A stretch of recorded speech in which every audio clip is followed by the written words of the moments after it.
Assalamualaikum sahabat, ternyata mudah. Setelah ada kesulitan pasti ada kemudahan. Selamat datang penonton baru dan penonton setia. Hari ini, saya akan menceritakan kisah nyata tentang Geger. Pulang dari Saudi pas Lebaran, TKW Indramayu dihina habis-habisan oleh keluarga dan warga, kisah sedih. Ternyata gara-gara ini. Namun sebelumnya, saya sarankan untuk menuliskan sholawat kepada Nabi Muhammad, agar kelak sholawat ini bisa jadi saksi kita di akhirat. Like, share dan subscribe ke channel ini, sangat membantu menyebar dakwah Islam, dan semoga menjadi amal jariah. Langit di atas Indramayu mulai berubah warna. Cahaya jingga dari matahari sore membentang di ufuk barat. Di dalam sebuah bus antar kota yang melaju di jalur Pantura, seorang perempuan duduk diam di dekat jendela, menatap keluar dengan tatapan yang sulit dijelaskan. Wajahnya penuh harapan, tetapi di balik sorot matanya, ada sedikit kecemasan yang tak bisa ia sembunyikan. Perempuan itu adalah Siti Rohmah, seorang tenaga kerja wanita yang baru saja pulang setelah 7 tahun bekerja di Arab Saudi. Dengan kerudung yang rapi dan pakaian sederhana, ia membawa satu tas besar berisi oleh-oleh serta pakaian yang ia beli khusus untuk keluarganya di kampung. 7 tahun lalu, ia meninggalkan tanah kelahirannya dengan janji pada suaminya, Karim, bahwa ia akan bekerja keras demi masa depan keluarga mereka. Namun, seiring roda bus yang terus bergerak, hatinya semakin berdegup kencang. Ada perasaan tak nyaman yang terus mengusiknya sejak ia menghubungi suaminya 2 hari lalu, tetapi tak ada jawaban. Bahkan, pesan singkatnya hanya centang 1. Rohmah mencoba berpikir positif. Mungkin Karim sibuk mempersiapkan kepulangannya. Seorang ibu setengah baya yang duduk di sampingnya tiba-tiba menoleh dan tersenyum ramah. "Mbak pulang kampung juga?" tanyanya dengan nada bersahabat. Rohmah tersenyum tipis dan mengangguk. "Iya, Bu. Alhamdulillah. Ini pertama kali saya pulang setelah 7 tahun di Saudi." Wanita itu mengerjapkan matanya, terkejut. "Subhanallah. Lama sekali. Pasti keluarga sudah kangen sekali sama Mbak." Rohmah menunduk, mengusap jemarinya sendiri yang mulai dingin. "Insya Allah, Bu. Saya juga rindu sekali." Sebenarnya, ia ingin percaya bahwa keluarganya merindukannya. Namun, ada hal yang tak bisa ia abaikan. Suaminya jarang memberi kabar. Anaknya, Rizka, juga tak pernah menghubunginya. Terakhir kali ia melihat wajah Rizka hanyalah dalam sebuah foto yang dikirim bertahun-tahun lalu, saat anaknya masih berusia 5 tahun. Kini, gadis kecil itu sudah beranjak remaja. Bus mulai memasuki kota Indramayu, melewati pasar tradisional yang tampak ramai menjelang malam. Rohmah menelan ludah. Seketika, dadanya dipenuhi berbagai perasaan yang bercampur aduk. Akhirnya, bus berhenti di terminal kecil di pinggiran kota. Rohmah segera bangkit dari kursinya dan mengambil tas besarnya. Ia menuruni tangga bus dengan hati yang berdebar. Matanya segera menyapu sekeliling, mencari sosok yang seharusnya menjemputnya. Tak ada siapapun. Ia menunggu sejenak di bawah lampu terminal yang mulai menyala. Satu persatu penumpang lain dijemput oleh keluarga mereka, meninggalkan terminal yang semakin sepi. Rohmah menggigit bibirnya. Seharusnya Karim datang. Atau paling tidak, seseorang dari keluarga mereka. Dengan tangan yang sedikit gemetar, ia mengambil ponselnya dan mencoba menelepon Karim lagi. Nada sambung terdengar lama sebelum akhirnya panggilan berakhir tanpa jawaban. Rohmah menundukkan kepalanya, mencoba menenangkan diri.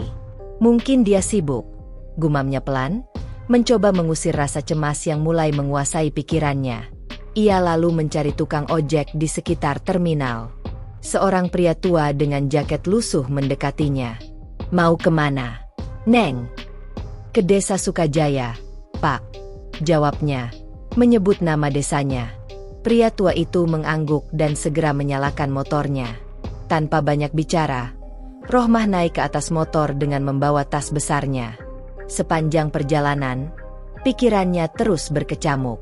Angin malam mulai berhembus dingin, menampar wajahnya. Sepanjang jalan, Ia melewati rumah-rumah warga yang berjejer dengan lampu-lampu yang mulai menyala. Beberapa rumah tampak ramai dengan suara tawa dan obrolan keluarga yang sedang berkumpul merayakan Lebaran. Rohmah menelan ludah. Pasti di rumah juga ramai, pikirnya mencoba menenangkan diri.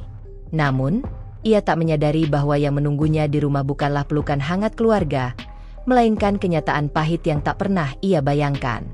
Langit mulai gelap ketika motor yang ditumpangi Siti Rohmah memasuki jalanan desa Sukajaya. Hawa malam semakin menusuk kulitnya, sementara deretan rumah-rumah warga tampak ramai dengan kerlap-kerlip lampu hias. Suara takbir berkumandang dari masjid, menandakan malam Lebaran yang seharusnya penuh kebahagiaan. Rohmah mengeratkan genggaman pada tali tasnya. Dadanya berdebar lebih cepat saat motor semakin mendekati rumah yang dulu ia tinggalkan. 7 tahun lalu, rumah ini adalah tempat ia membangun mimpi, tempat ia melepas rindu pada suami dan anaknya. Namun malam ini, ia merasa seperti orang asing yang akan memasuki dunia yang sudah tak lagi sama.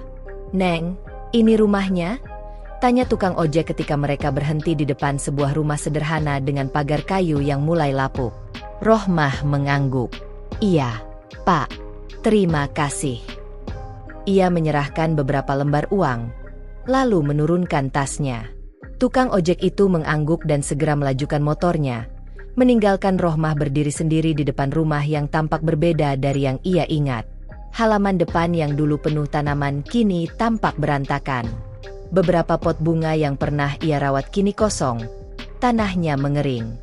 Pintu rumah juga tampak kusam, catnya mengelupas, seolah tak ada yang peduli merawatnya selama bertahun-tahun. Rohmah menarik napas dalam-dalam. Ia mengetuk pintu pelan. Tok, tok, tok. Tak ada jawaban. Ia mencoba lagi, kali ini sedikit lebih keras. Suara langkah kaki terdengar dari dalam, lalu pintu terbuka perlahan. Seorang gadis kecil berdiri di sana, mengenakan kaos longgar dan celana pendek. Wajahnya datar. Matanya menatap Rohmah tanpa ekspresi. "Rizka." Suara Rohmah bergetar. Hatinya berdebar kencang. Gadis itu, yang dulu ia tinggalkan saat masih berusia 5 tahun, kini berdiri di depannya, sudah beranjak remaja. Rambutnya panjang dan wajahnya mengingatkan Rohmah pada masa kecilnya sendiri. Namun, yang membuat hatinya mencelos adalah tatapan itu. Tatapan dingin, seolah-olah ia adalah orang asing yang tak pernah ada dalam hidup anaknya. "Siapa?" tanya Rizka dengan nada datar. Rohmah tersentak. Dadanya terasa sesak. "Nak, ini Mama. Mama pulang." Rizka tidak langsung menjawab. Ia hanya diam, sebelum akhirnya menoleh ke dalam rumah dan berteriak, "Bu, ada orang." Rohmah mengernyit. "Bu?" Sejak kapan Rizka memanggil seseorang dengan sebutan itu? Beberapa detik kemudian, suara langkah kaki terdengar mendekat. Seorang wanita muncul dari balik pintu, usianya sekitar pertengahan 30-an, mengenakan daster bermotif bunga dengan wajah yang asing bagi Rohmah. Wanita itu menatapnya dari atas ke bawah dengan sorot mata yang tajam dan penuh curiga. "Ya? Ada perlu apa?"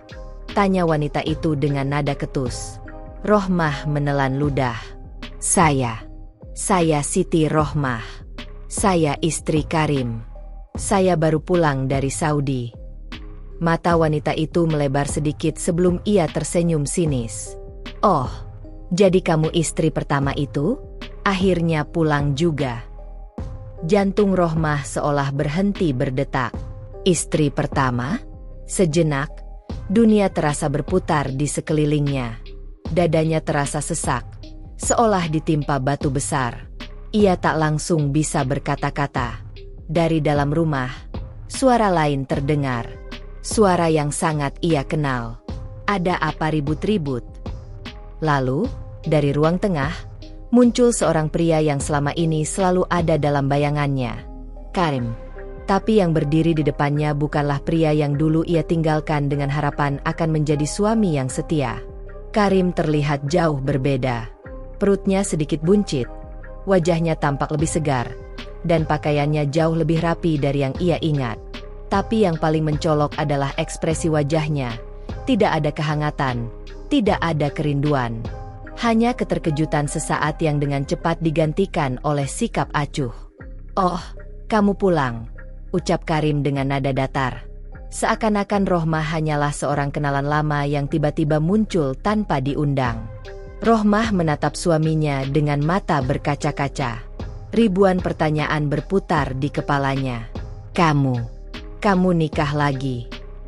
Karim menarik napas panjang lalu mengangkat bahu. "Ya, terus kenapa?" Jawaban itu membuat dunia Rohmah runtuh seketika. Ia berdiri mematung, mencoba memahami apa yang baru saja ia dengar. Di belakang Karim, wanita tadi tersenyum puas, seolah menikmati pemandangan bagaimana hati Rohmah hancur dalam sekejap. "Kamu sudah lama pergi, Rohmah. Aku juga punya kehidupan sendiri. Kamu pikir aku harus terus menunggumu?" lanjut Karim dengan nada dingin. Rohmah membuka mulutnya, tapi tak ada suara yang keluar. Air matanya jatuh satu persatu, tapi ia berusaha menahannya. Ia tidak ingin terlihat lemah. Aku mengirim uang setiap bulan. Aku bekerja siang malam untuk kalian. Dan ini balasannya?" Suaranya bergetar, tetapi ia tetap berdiri tegak. Karim mendengus. "Ya, aku pakai uang itu buat bangun usaha.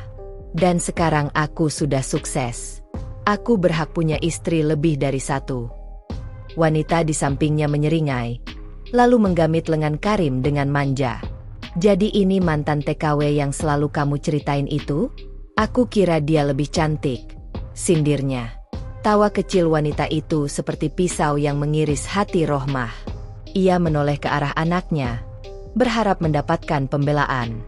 Tapi Rizka hanya diam, wajahnya tetap datar. "Rizka," panggilnya lirih. Anak itu menggigit bibirnya, lalu menghindari tatapan ibunya. "Masuk, Rizka," perintah Karim.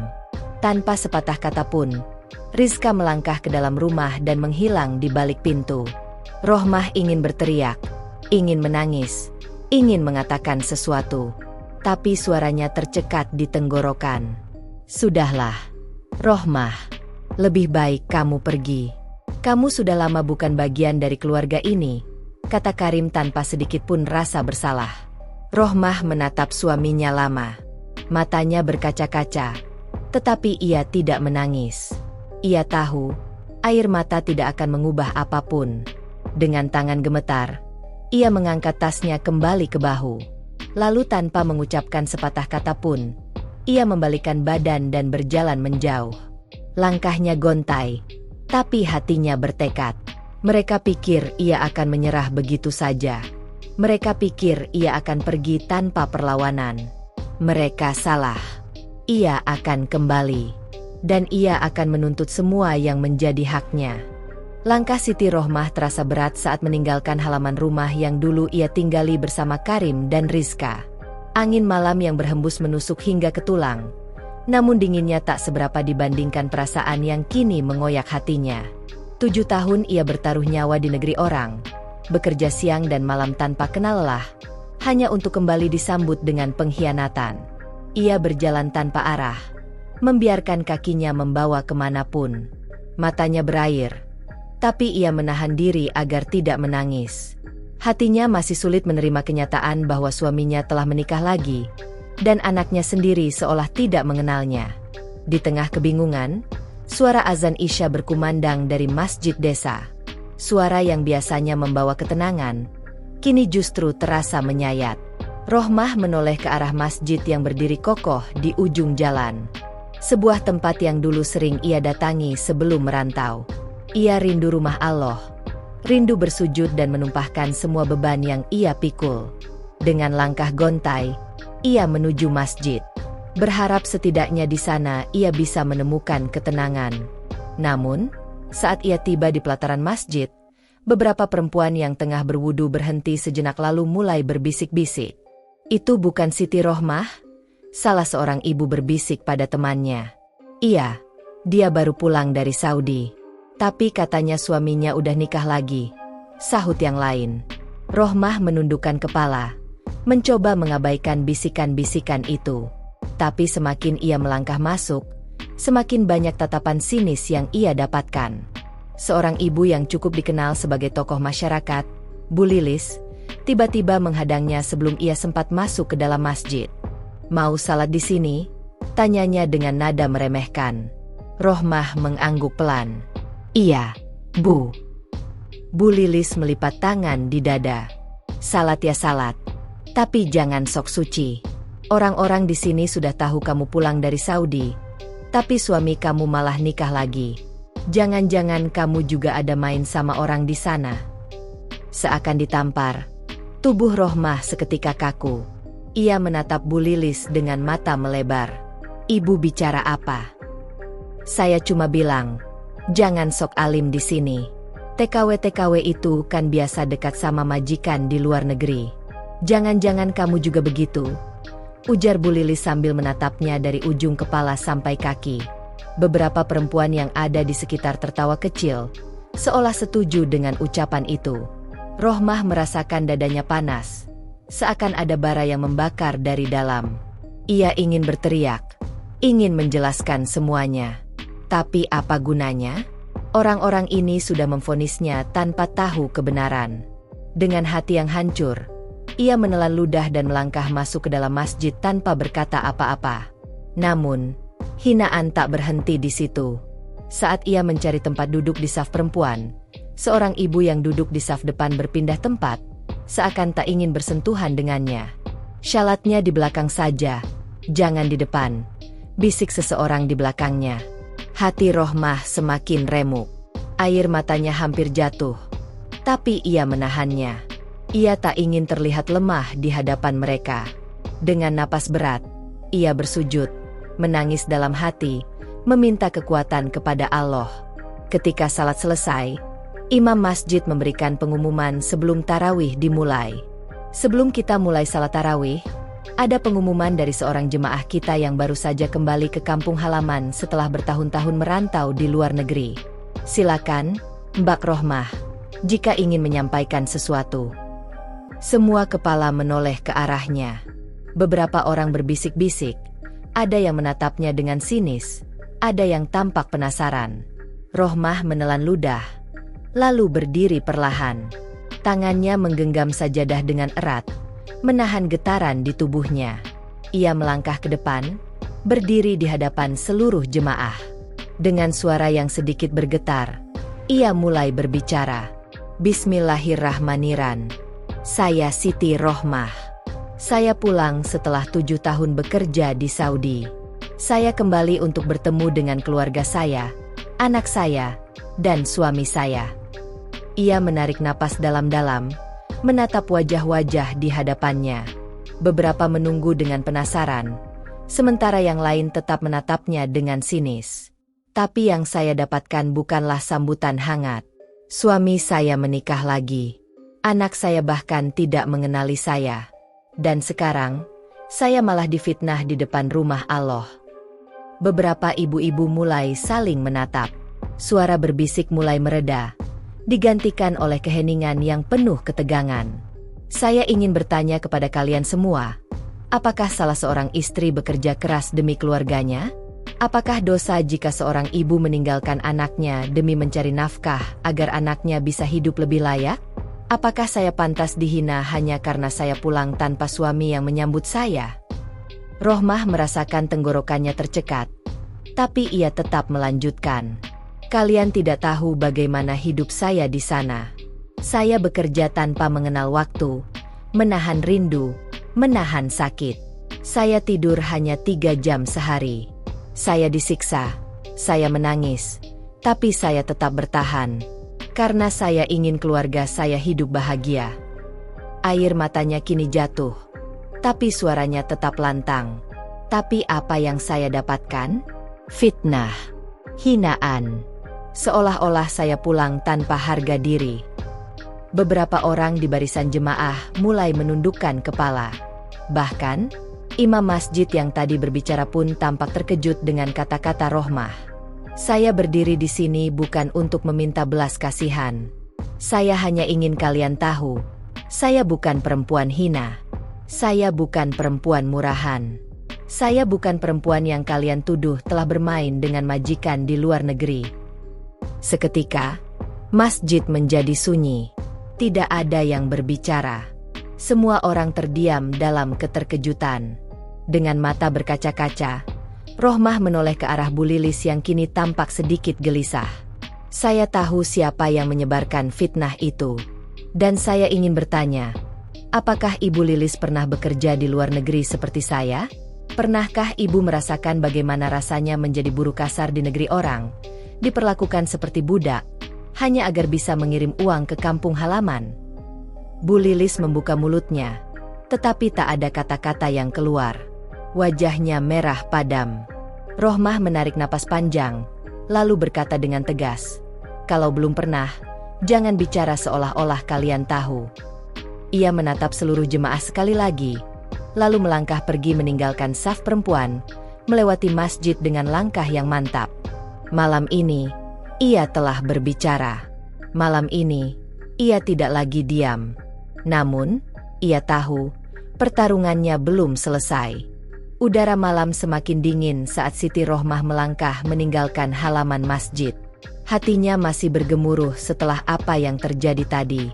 Ia sudah berkata jujur di depan semua orang. Ia sudah membela dirinya.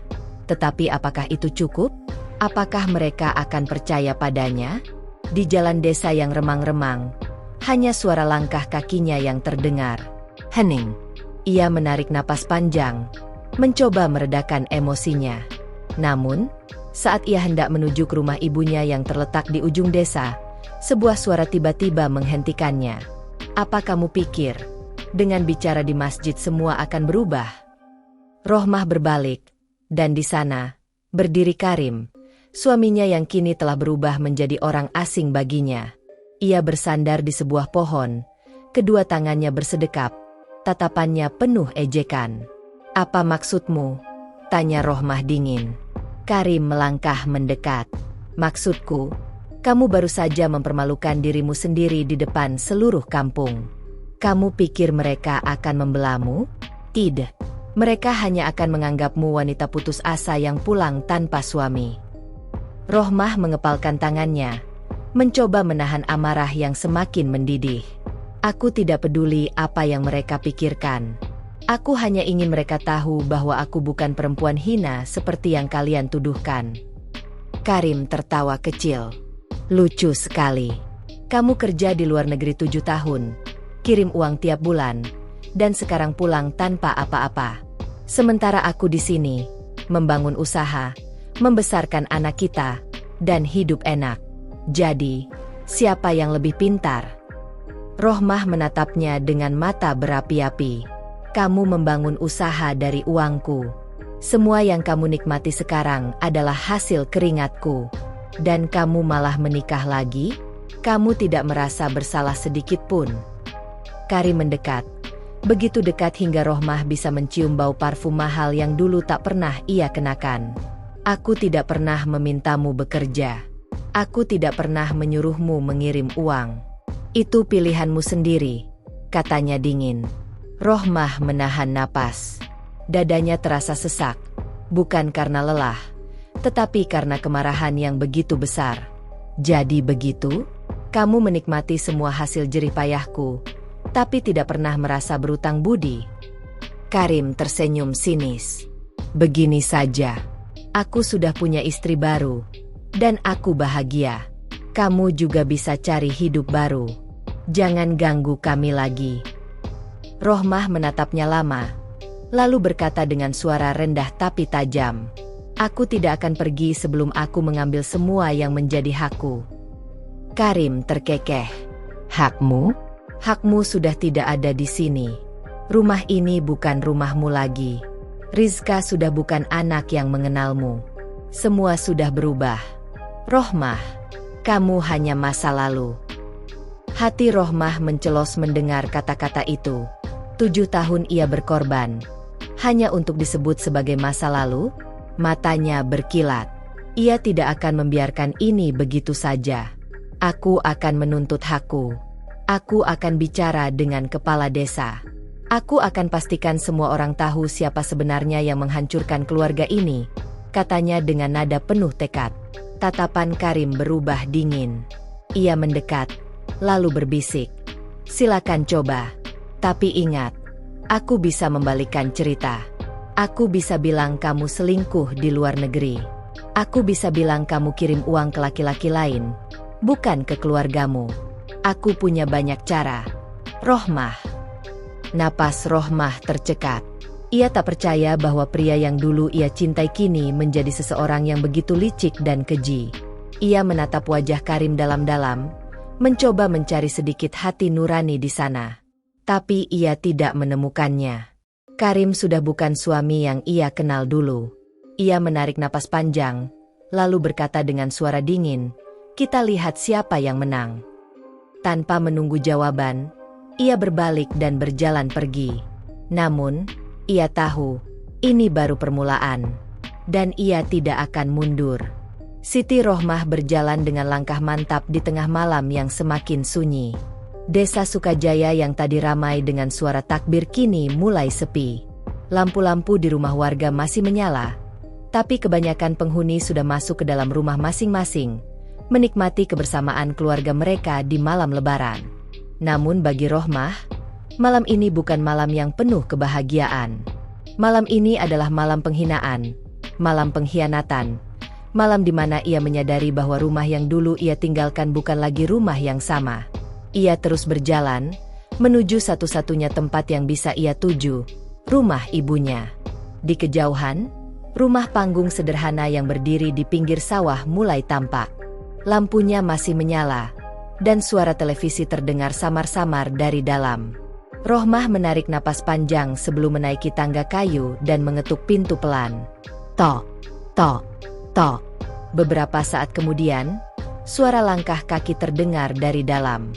Lalu, pintu kayu itu terbuka, menampilkan sosok seorang wanita tua dengan kerudung lusuh yang dikenakan seadanya. Bu Mariah, ibunya. Mata wanita itu melebar sejenak saat melihat putrinya berdiri di depan pintu.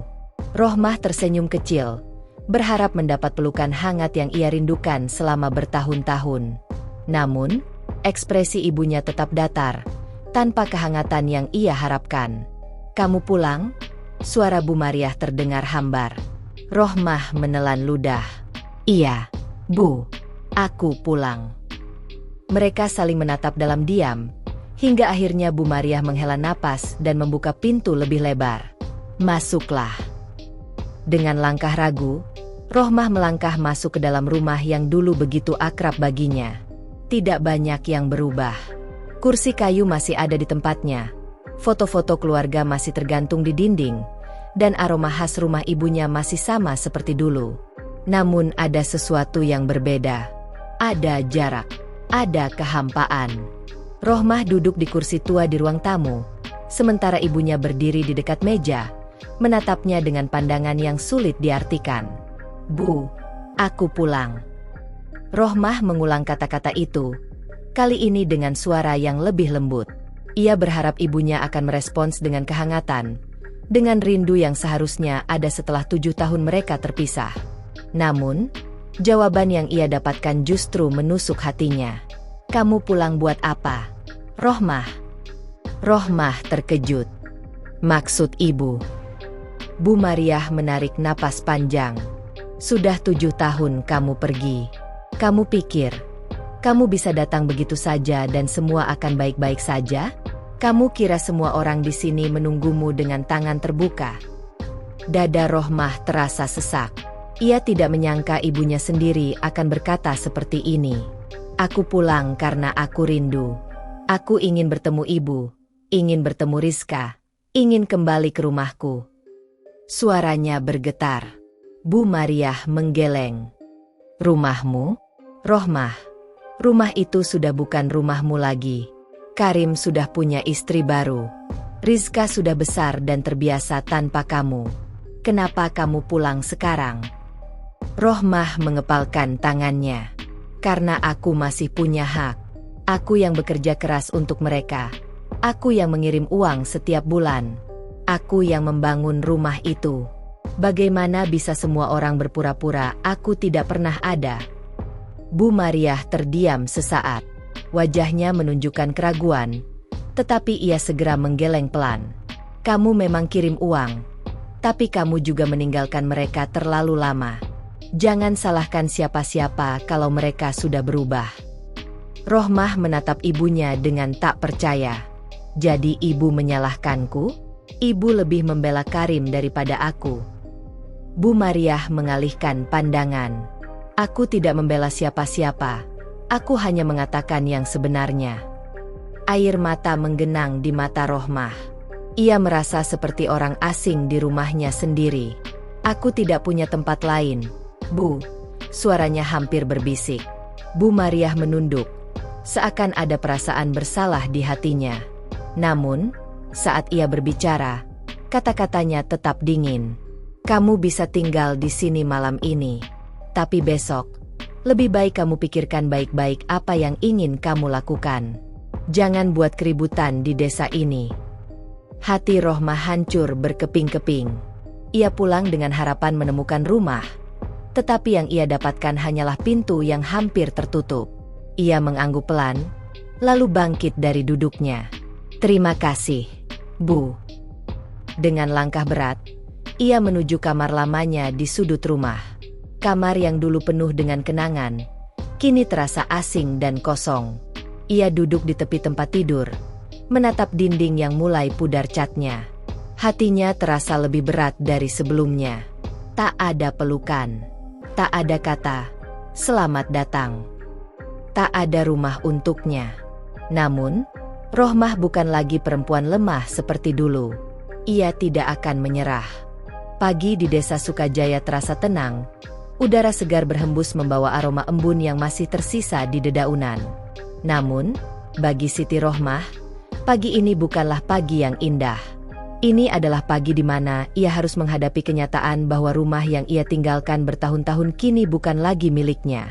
Ia duduk di tepi tempat tidur, memandangi langit-langit kamar yang dulu penuh dengan kenangan masa kecilnya. Malam tadi, ia sulit tidur. Kata-kata ibunya masih terngiang di telinganya. Jangan buat keributan di desa ini. Kamu pikir semua orang di sini menunggumu dengan tangan terbuka? Rohmah menggigit bibirnya, menahan perasaan yang kembali memenuhi dadanya. Ia datang dengan harapan untuk menemukan kehangatan keluarga, tapi yang ia dapat hanyalah jarak dan penolakan. Ia menarik napas dalam, lalu bangkit dari tempat tidur. Ia harus kuat. Ia harus mengambil kembali haknya. Saat ia keluar dari kamar, ibunya sudah duduk di ruang tamu, menonton televisi dengan wajah tanpa ekspresi. Tanpa berkata apa-apa, Rohmah berjalan ke dapur, mengambil segelas air, lalu kembali ke ruang tamu dan duduk di kursi kayu yang sudah sedikit reot. "Ibu," panggilnya pelan. Bu Mariah menoleh sekilas, tapi tak menjawab. "Aku mau ke rumah kepala desa. Aku mau bicara soal rumah itu," kata Rohmah dengan suara tegas. Bu Mariah terdiam sejenak, lalu menghela napas. "Apa kamu yakin? Apa aku punya pilihan lain?" Rohmah balas bertanya. "Aku yang kerja, aku yang kirim uang, tapi sekarang aku diusir dari rumahku sendiri. Aku tidak bisa diam saja, Bu." Ibunya menggigit bibir, ragu-ragu. Namun, akhirnya ia berkata dengan nada yang lebih pelan, "Hati-hati, Rohmah. Karim bukan orang yang bodoh. Dia bisa membalikkan keadaan." Rohmah tersenyum miris. "Aku tahu, Bu. Tapi aku tidak akan mundur." Tanpa menunggu jawaban ibunya, ia bangkit dan melangkah keluar. Pagi itu, Rohmah berjalan menuju rumah kepala desa yang terletak di tengah kampung. Beberapa warga yang melihatnya mulai berbisik-bisik. Mereka sudah mendengar kabar tentang kepulangannya, tentang suaminya yang menikah lagi, dan tentang bagaimana ia dipermalukan di masjid malam tadi. Namun, Rohmah tak peduli. Ia tetap melangkah dengan kepala tegak. Setibanya di rumah kepala desa, ia mengetuk pintu pelan. Tak lama kemudian, pintu terbuka, dan seorang pria parubaya dengan wajah berwibawa muncul. "Assalamualaikum, Pak Kades," sapa Rohmah sopan. Kepala desa, Pak Salim, menatapnya sejenak sebelum menjawab. Waalaikumsalam. Oh, Rohmah, masuklah. Rohmah mengangguk dan melangkah masuk. Ia duduk di kursi kayu yang tersedia di ruang tamu, sementara Pak Salim duduk di seberangnya. Aku sudah dengar soal kepulanganmu, kata Pak Salim sambil menyandarkan tubuhnya ke kursi. Dan aku juga sudah dengar kabar soal Karim. Rohmah mengangguk. Pak, aku datang untuk meminta keadilan. Aku yang bekerja, aku yang mengirim uang. Tapi sekarang rumah itu dikuasai Karim dan istri barunya. Aku ingin mengambil kembali hakku. Pak Salim menghela napas panjang. Rohmah, aku mengerti perasaanmu. Tapi masalahnya tidak sesederhana itu. Selama bertahun-tahun, Karim yang tinggal di sana. Semua orang di desa ini mengenalnya sebagai pemilik rumah itu. Tapi rumah itu dibangun dari uangku. Pak, suara Rohmah sedikit meninggi. Aku punya bukti. Aku masih menyimpan semua bukti transfer yang aku kirim ke Karim. Pak Salim menatapnya dengan serius. Kalau begitu, kita bisa bicarakan ini secara hukum. Tapi, kamu tahu kan, bagaimana hukum adat di desa ini? Kalau seorang istri pergi bertahun-tahun dan suaminya tetap di sini, masyarakat akan lebih berpihak pada suami. Rohmah mengepalkan tangannya. Jadi, aku harus kehilangan segalanya hanya karena aku pergi untuk mencari nafkah. Pak Salim menghela napas lagi. Aku tidak bilang begitu. Aku hanya ingin kamu tahu bahwa ini tidak akan mudah. Rohmah menggigit bibirnya. Ia sudah menduga bahwa ini tidak akan semudah yang ia bayangkan. Tiba-tiba, suara langkah kaki terdengar dari luar. Lalu, pintu rumah kepala desa terbuka dengan kasar. Karim muncul, diikuti oleh beberapa warga desa. Matanya penuh amarah, dan ia langsung menunjuk ke arah Rohmah. Apa-apaan ini? Kamu mau lapor kepala desa soal rumahku? Suaranya lantang, penuh kemarahan. Rohmah menatapnya tajam. Rumah itu bukan rumahmu. Itu rumahku. Aku yang membiayainya. Karim tertawa sinis. Rumah itu sudah bertahun-tahun aku tempati. Semua orang di sini tahu kalau itu rumahku. Kamu pikir hanya karena kamu pulang, kamu bisa ambil semuanya kembali? Warga mulai berbisik-bisik. Beberapa dari mereka tampak ragu, sementara yang lain tampak berpihak pada Karim. Aku punya bukti. Karim, semua uang yang aku kirim, semua bukti transfer masih aku simpan, kata Rohmah dengan suara penuh keyakinan. Namun, Karim hanya tersenyum licik. Oh, bukti transfer? Jadi, kamu pikir dengan itu kamu bisa menang? Kalau aku bilang kamu juga selingkuh di luar negeri, bagaimana? Rohmah tersentak. Apa? Karim menatap warga dengan ekspresi penuh kepura-puraan. Siapa yang tahu apa yang dilakukan seorang perempuan di negeri orang?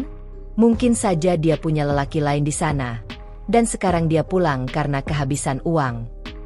Beberapa warga mulai mengangguk-angguk, seolah percaya dengan perkataan Karim. Darah Rohmah mendidih. Kamu jahat, Karim. Aku bekerja mati-matian untuk kalian. Aku mengirim uang tanpa pernah meminta balasan. Dan sekarang kamu menuduhku macam-macam. Karim mendekat, berbisik di telinga Rohmah. Kamu bisa coba melawan aku, tapi aku selalu punya cara untuk membuatmu kalah. Pak Salim akhirnya angkat bicara. Sudah cukup.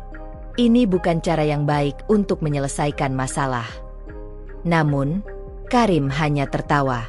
Masalahnya sudah selesai, Pak Kades. Rohmah ini tidak punya tempat di desa ini lagi. Dia hanya cari perhatian. Hati Rohmah hancur. Ia melihat sekeliling, berharap ada yang membelanya. Tapi kebanyakan warga hanya diam. Air matanya hampir jatuh. Tapi ia menahannya. Ia tidak akan menangis. Tidak di hadapan Karim. Tidak di hadapan orang-orang yang menghina dan merendahkannya. Ia menatap Karim dengan mata penuh kebencian. Aku tidak akan diam. Aku akan menuntut semua yang menjadi hakku. Aku akan membuktikan bahwa aku tidak seburuk yang kalian pikirkan. Karim hanya tertawa. Silakan coba. Tapi aku tidak akan membiarkanmu menang. Rohmah mengepalkan tangannya. Ia tahu, ini baru permulaan. Dan ia tidak akan menyerah. Siti Rohmah berjalan meninggalkan rumah kepala desa dengan dada yang penuh sesak. Amarah, kecewa, dan sakit hati bercampur menjadi satu. Ia telah berjuang selama 7 tahun, mengorbankan segalanya untuk keluarga. Tapi kini semua yang menjadi haknya hendak dirampas begitu saja. Langkah kakinya terasa berat saat ia menyusuri jalanan desa yang semakin ramai dengan bisik-bisik warga. Mereka memandangnya dengan tatapan sinis, seolah dirinya adalah orang asing yang tak lagi punya tempat di desa ini. TKW pulang tanpa suami, pasti ada sesuatu yang dia sembunyikan. Apa mungkin benar dia selingkuh di luar negeri? Suaminya sekarang sukses, sedangkan dia pulang tanpa apa-apa.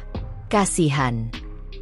Setiap kata yang keluar dari mulut mereka menusuk telinga Rohmah.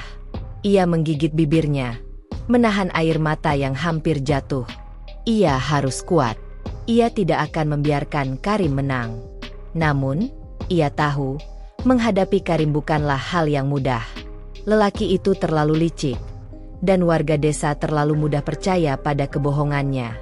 Tiba-tiba, suara langkah kaki terdengar di belakangnya. Seseorang mengejarnya. Rohmah, tunggu.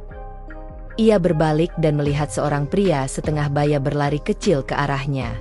Pak Rahmat, tetangga lama yang dulu sering membantunya sebelum ia pergi ke Saudi. Pak Rahmat tampak sedikit cemas.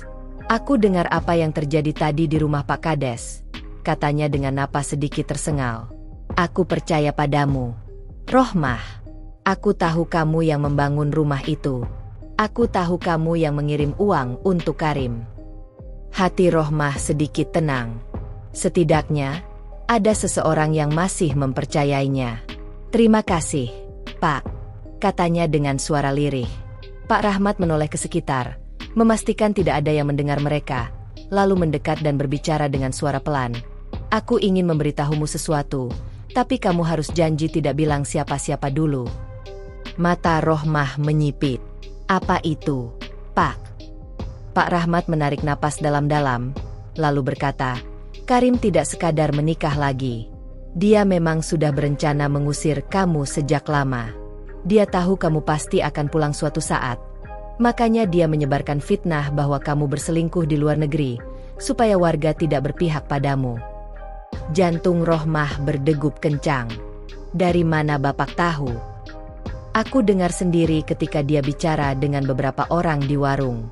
Dia bilang kalau dia sudah lama menganggap kamu bukan istrinya lagi, dan semua uang yang kamu kirim itu dianggap sebagai ganti rugi karena meninggalkan dia.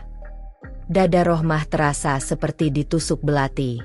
Jadi, ini memang sudah direncanakan? Pak Rahmat melanjutkan, aku juga dengar bahwa rumah yang kamu bangun sudah dijual diam-diam ke seseorang. Aku tidak tahu siapa. Tapi Karim dapat uang banyak dari sana. Mata Rohmah membelalak. Apa? Rumah itu sudah dijual. Pak Rahmat mengangguk pelan. Iya, dan orang yang membelinya itu sepertinya punya hubungan dengan istri barunya. Tangan Rohmah gemetar. Jadi, bukan hanya rumahnya direbut, tapi juga dijual tanpa sepengetahuannya? Amarah mulai mendidih dalam dadanya. Ini sudah keterlaluan. Terima kasih, Pak Rahmat, katanya dengan suara bergetar. Aku tidak akan tinggal diam. Pak Rahmat menatapnya dengan khawatir.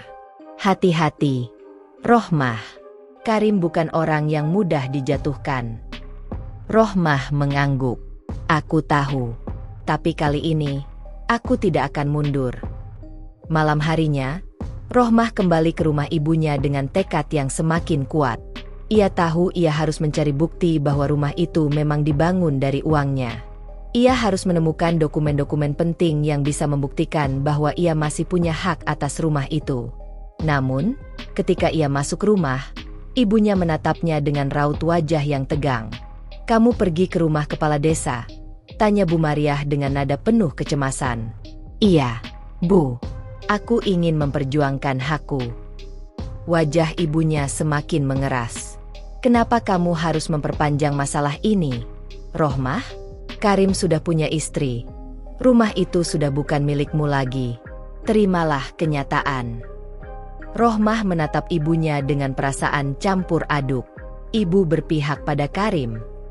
Bu Mariah menghela napas berat. Aku tidak berpihak pada siapapun. Tapi aku tahu, melawan Karim itu percuma. Dia sudah punya banyak orang yang mendukungnya di desa ini. Tapi aku yang membangun rumah itu, Bu. Aku yang bekerja siang malam. Aku yang menahan semua penderitaan di negeri orang.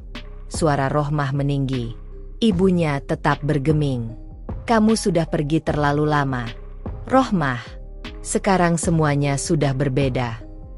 Rohmah merasa jantungnya semakin sesak. Ia tidak menyangka ibunya sendiri justru menyerah sebelum berjuang. Tanpa berkata apa-apa lagi, ia masuk ke dalam kamar dan menutup pintu. Malam itu, ia tidak bisa tidur. Di luar, hujan mulai turun, membasahi desa yang telah berubah menjadi tempat yang begitu asing baginya. Namun, di balik semua kesedihan dan kemarahan yang ia rasakan, ada satu hal yang pasti. Ia tidak akan membiarkan Karim menang. Malam berlalu tanpa tidur bagi Siti Rohmah. Hatinya terus bergemuruh dengan amarah dan tekad yang semakin kuat. Ia tidak bisa membiarkan semua yang terjadi begitu saja. Rumah yang ia bangun dengan jerih payah telah dijual tanpa izinnya. Suaminya yang dulu ia percayai kini berubah menjadi musuh yang ingin menghancurkannya. Dan warga desa sudah lebih dulu mempercayai fitnah yang disebarkan Karim. Saat fajar mulai menyingsing, Rohmah sudah duduk di depan rumah ibunya, menatap ke kejauhan dengan tatapan penuh tekad. Ia sudah mengambil keputusan.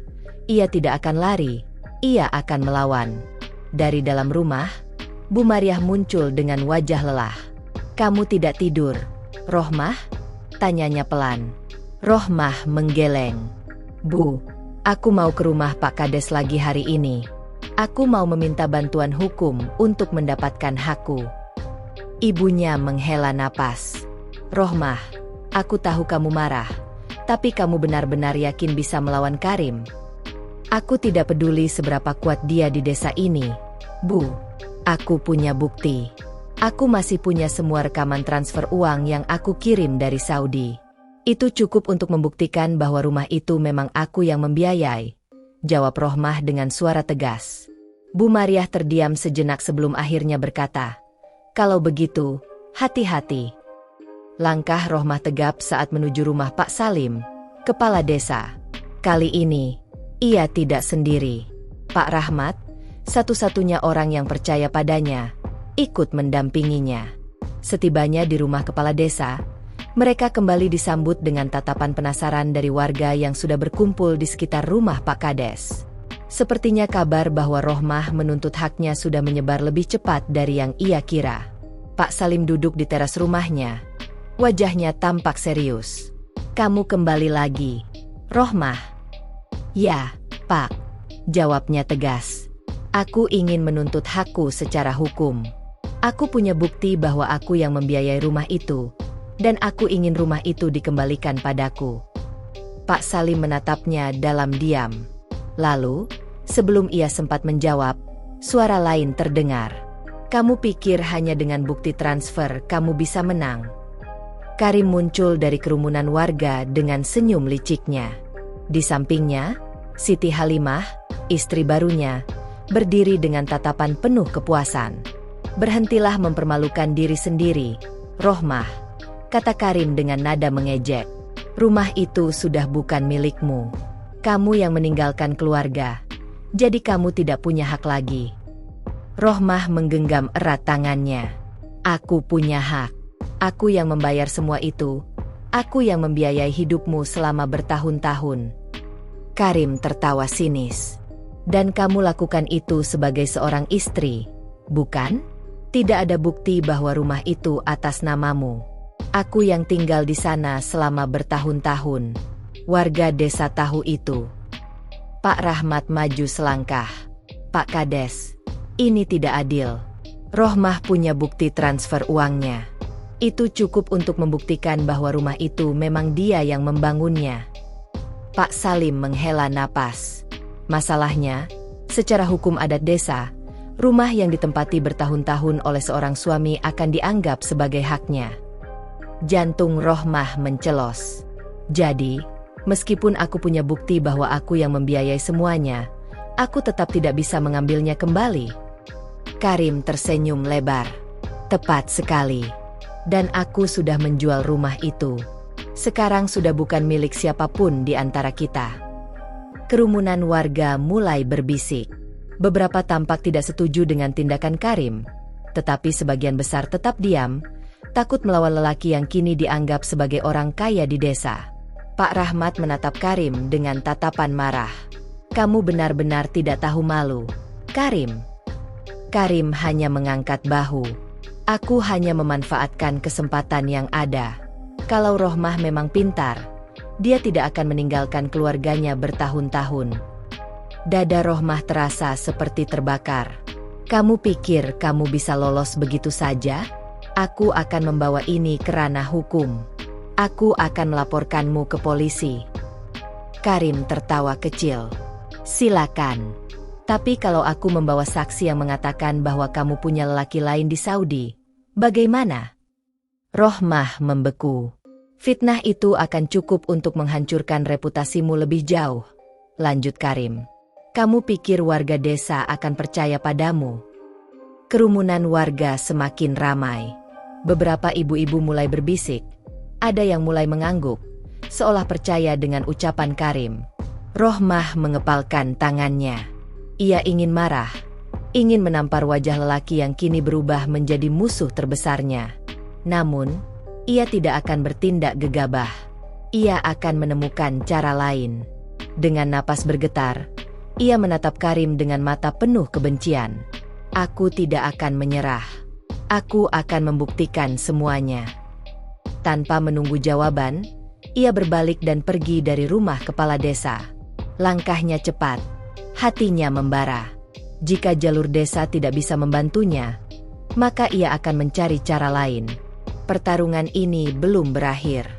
Langit di desa Sukajaya tampak mendung ketika Siti Rohmah berjalan dengan langkah cepat, meninggalkan rumah kepala desa. Hatinya terbakar amarah, tetapi pikirannya tetap dingin. Karim telah menghancurkan hidupnya, mengambil semua yang menjadi haknya, dan kini berusaha menutup semua jalan agar ia tidak bisa mendapatkan keadilannya. Namun, ia tidak akan menyerah. Pak Rahmat berjalan di sampingnya. Wajahnya dipenuhi kekhawatiran. Rohmah, kamu yakin ingin melawan Karim lewat jalur hukum? Kamu tahu sendiri bagaimana warga di sini lebih percaya padanya.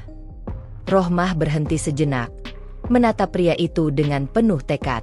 Aku tidak peduli berapa banyak orang yang mendukungnya. Aku masih punya bukti, dan aku akan menggunakan semuanya. Pak Rahmat menarik napas panjang. Baiklah, kalau itu keputusanmu, aku akan membantumu sebisa mungkin. Sesampainya di rumah ibunya, Bu Mariah, Rohmah langsung masuk ke kamar lamanya. Ia membuka koper besar yang ia bawa dari Saudi, mengeluarkan beberapa map berisi dokumen-dokumen penting yang telah ia simpan selama bertahun-tahun. Di dalamnya, terdapat bukti transfer uang yang ia kirim ke rekening Karim selama 7 tahun terakhir. Jumlahnya tidak sedikit, ratusan juta rupiah telah ia kirimkan demi membangun rumah, membiayai kehidupan anaknya, dan mendukung usaha Karim. Namun, semua itu kini diambil darinya. Ia mengeluarkan ponselnya dan mulai memotret semua bukti tersebut. Lalu, dengan tangan yang sedikit gemetar, ia menghubungi seorang kenalannya yang bekerja sebagai pengacara di kota. Assalamualaikum, Mbak Rina. Suaranya bergetar. Di ujung telepon, suara seorang wanita menjawab dengan ramah. Waalaikumsalam. Ini Rohmah, kan? Aku dengar kamu sudah pulang ke Indonesia. Ya, Mbak. Jawabnya, dan aku butuh bantuanmu. Suasana di rumah menjadi hening saat Rohmah mulai menjelaskan semuanya. Ia menceritakan bagaimana Karim telah mengkhianatinya, bagaimana rumah yang ia bangun dijual tanpa izinnya, dan bagaimana suaminya kini berusaha menutup semua jalan agar ia tidak bisa mendapatkan haknya kembali. Mbak Rina mendengarkan dengan seksama, lalu berkata dengan tegas, "Kalau kamu punya bukti transfer uang itu, kita bisa membawa kasus ini ke pengadilan. Tapi kita butuh saksi yang bersedia bersumpah bahwa kamu benar-benar mengirim uang untuk membangun rumah itu." Rohmah menelan ludah. "Pak Rahmat bersedia membantuku. Dia tahu bahwa aku yang membiayai semuanya." "Itu bagus," kata Rina. "Tapi kita butuh lebih banyak saksi. Dan kalau Karim benar-benar ingin menjatuhkanmu dengan fitnah, kita harus bersiap dengan bukti lain yang bisa mempermalukannya balik." Rohmah mengepalkan tangannya. "Aku siap." Hari itu, ia dan Pak Rahmat mulai bergerak. Mereka mencari beberapa orang yang bisa menjadi saksi bahwa rumah yang dibangun Karim berasal dari uang yang dikirim Rohmah. Beberapa warga tampak ragu ketika ditanya, takut terlibat dalam konflik besar ini. Namun, ada beberapa orang yang akhirnya mengakui bahwa mereka melihat sendiri bagaimana Karim menerima uang kiriman dari Rohmah setiap bulan. Seorang tetangga, Bu Sari, akhirnya berani bersuara. "Aku ingat, setiap bulan Karim selalu membual di warung bahwa dia tidak perlu kerja keras karena istrinya yang di Saudi mengirim uang banyak. Dia bahkan sering pamer bukti transfernya ke kami." Mata Rohmah berbinar. "Bu, kalau kami butuh saksi di pengadilan, apakah Ibu bersedia?" Bu Sari menatap sekeliling, tampak takut. Aku tidak tahu, Rohmah. Kalau aku bicara, Karim pasti akan mengancamku." Pak Rahmat mencoba meyakinkannya. "Ibu tidak sendirian. Kami akan mendukungmu." Setelah beberapa saat berpikir, Bu Sari akhirnya mengangguk. "Baik, aku akan bersaksi." Satu saksi sudah didapat. Rohmah merasa sedikit lega. Namun, ia tahu ini masih belum cukup. Sore harinya, saat ia kembali ke rumah, ponselnya berbunyi. Sebuah pesan masuk dari nomor tak dikenal. "Jangan coba-coba mencari saksi, atau kamu akan menyesal." Rohmah menatap layar ponselnya dengan mata membelalak. Karim mulai bergerak. Tapi ia tidak akan mundur. Dengan napas bergetar, ia menatap langit yang mulai gelap. Besok, ia akan melaporkan semuanya ke polisi. Dan kali ini, ia akan memastikan Karim menerima balasan atas semua perbuatannya. Pagi itu, Siti Rohmah bangun lebih awal. Langit masih gelap ketika ia berdiri di depan rumah ibunya, memandangi jalanan desa yang sepi. Angin pagi berhembus lembut, tapi dinginnya tak seberapa dibandingkan ketegangan yang menggelayut di dadanya. Hari ini adalah hari yang akan menentukan segalanya. Ia sudah mengumpulkan semua bukti. Bukti transfer, saksi yang bersedia bersaksi, dan bahkan catatan percakapan lama dengan Karim yang menunjukkan bagaimana ia selalu meminta uang darinya. Namun, ancaman dari nomor tak dikenal kemarin masih menghantuinya. "Jangan coba-coba mencari saksi, atau kamu akan menyesal." Ia tahu Karim tidak akan tinggal diam. Lelaki itu akan melakukan segala cara untuk menghentikannya. Tapi kali ini, ia tidak akan takut. Dengan tekad yang bulat, Rohmah berangkat ke kantor polisi di kota, ditemani Pak Rahmat dan Bu Sari. Perjalanan terasa panjang, meskipun hanya beberapa kilometer dari desa mereka. Sepanjang perjalanan, pikirannya terus dipenuhi berbagai kemungkinan. Apakah polisi akan benar-benar membantunya? Apakah Karim akan mencoba menghalanginya di sana? Setibanya di kantor polisi, mereka disambut oleh seorang petugas yang langsung mengenali kasus ini. "Mbak Siti Rohmah, ya? Kami sudah menerima laporan dari pengacara Anda." Rohmah mengangguk. "Saya ingin mengajukan tuntutan resmi terhadap Karim. Saya punya bukti bahwa rumah yang dia jual adalah hasil dari uang saya. Dan saya juga punya saksi." Polisi itu menatapnya serius. "Silakan masuk. Kami akan mencatat semua laporan Anda." Rohmah mengeluarkan semua dokumen yang telah ia siapkan. Bukti transfer, pesan-pesan lama dengan Karim, serta kesaksian Pak Rahmat dan Bu Sari. Setiap lembar kertas yang ia serahkan terasa seperti sebuah langkah menuju keadilan.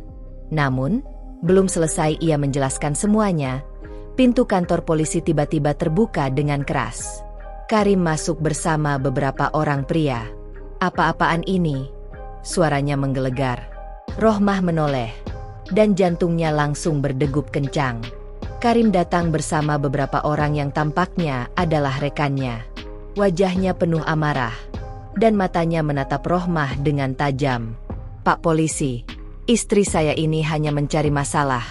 Dia meninggalkan keluarganya bertahun-tahun dan sekarang ingin merebut rumah yang sudah saya tempati selama ini," katanya dengan suara keras. Petugas polisi tetap tenang. "Pak Karim, silakan duduk. Kami sedang mencatat laporan." Karim mendekat ke meja. Wajahnya merah padam. "Saya yang berhak atas rumah itu. Dia pergi bertahun-tahun, dan semua orang tahu kalau saya yang tinggal di sana. Mana bisa dia tiba-tiba datang dan mengaku-ngaku?" Rohmah menatap Karim dengan dingin. "Aku tidak mengaku-ngaku. Aku punya bukti. Semua uang yang kau gunakan untuk membangun rumah itu berasal dari keringatku di Saudi." Karim tertawa sinis. "Bukti transfer? Itu tidak membuktikan apa-apa. Uang itu kamu kirim sebagai istri yang baik, bukan untuk beli rumah." Petugas polisi mengetuk mejanya, memberi isyarat agar Karim diam. "Kami akan memeriksa semua bukti yang telah dikumpulkan." Karim masih tampak gelisah, tetapi ia duduk, meskipun wajahnya masih menunjukkan kemarahan yang membara. Setelah semua bukti diperiksa, petugas polisi akhirnya berkata, "Dari semua dokumen yang diserahkan, memang benar bahwa rumah tersebut dibangun dari uang yang dikirimkan oleh Bu Siti Rohmah. Secara hukum, hak kepemilikan masih bisa dipertanyakan." Rohmah merasa ada sedikit kelegaan di dadanya. Namun, ia tahu ini belum selesai. Karim bersandar ke kursinya, lalu tiba-tiba tersenyum licik. "Kalau begitu, aku juga punya bukti lain," katanya. Semua mata tertuju padanya. "Aku punya saksi yang bisa membuktikan bahwa Rohmah selingkuh di luar negeri. Dia kirim uang ke lelaki lain, bukan untuk keluarganya," katanya dengan nada penuh kemenangan. Rohmah membeku. Fitnah itu akhirnya keluar juga. Polisi menatap Karim dengan serius. "Apakah Anda punya bukti untuk tuduhan ini?" Karim mengangguk. "Ya. Aku punya pesan-pesan dari seorang kenalan di Saudi yang mengatakan bahwa Rohmah punya hubungan dengan pria lain di sana." Rohmah merasa darahnya mendidih. "Itu bohong. Kamu hanya berusaha menjatuhkanku." Petugas polisi menatap Karim dengan curiga. "Kalau begitu, silakan serahkan bukti itu pada kami." Karim tampak gelisah. Ia mengambil ponselnya, mencoba mencari sesuatu. Namun, beberapa detik berlalu, dan ekspresinya berubah. Ia tidak bisa menemukan apa yang ia cari. "Tunggu sebentar. Aku punya buktinya. Seharusnya ada di sini," katanya dengan suara pelan. Petugas polisi menatapnya dengan tajam. "Jadi, Anda datang ke sini dengan tuduhan berat, tetapi tidak punya bukti yang jelas." Karim menelan ludah. "Tadi, seharusnya ada." Pak Rahmat menyela. "Pak polisi, ini hanya fitnah yang dibuat Karim untuk menjatuhkan Rohmah.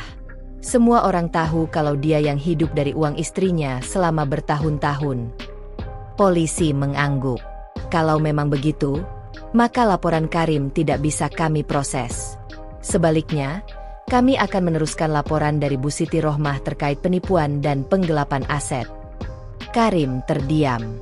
Wajahnya yang tadi penuh percaya diri kini mulai pucat. Polisi kemudian berkata dengan tegas, "Kami akan menyelidiki kasus ini lebih dalam. Tapi yang jelas, Bu Siti Rohmah memiliki hak untuk membawa kasus ini ke jalur hukum, dan jika terbukti bahwa rumah tersebut dijual tanpa persetujuan pemilik sah, maka akan ada konsekuensi hukum bagi Pak Karim." Karim menatap Rohmah dengan mata penuh kebencian. Namun, kali ini, ia tahu bahwa dirinya sudah terpojok. Rohmah menghela napas panjang. Ini masih awal dari perjuangannya, tapi setidaknya, kebenaran mulai berpihak padanya. Ia telah lama berjuang, dan kini, Ia melihat secercah harapan untuk mendapatkan keadilannya kembali. Namun, ia tahu satu hal. Pertarungan ini belum berakhir.